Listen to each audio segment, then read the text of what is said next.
জন্য প্রস্তুত। শপথ। আমি শপথ করিতেছি যে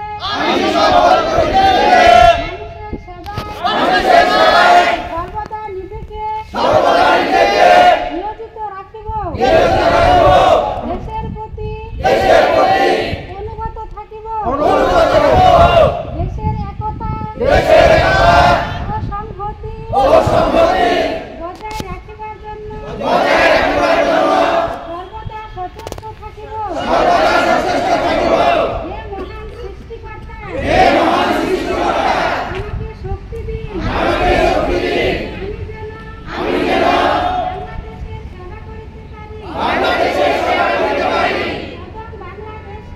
এবং বাংলাদেশকে একটি শক্তিশালী ও আদর্শ রাষ্ট্র হিসেবে গড়িয়া তুলিতে পারি।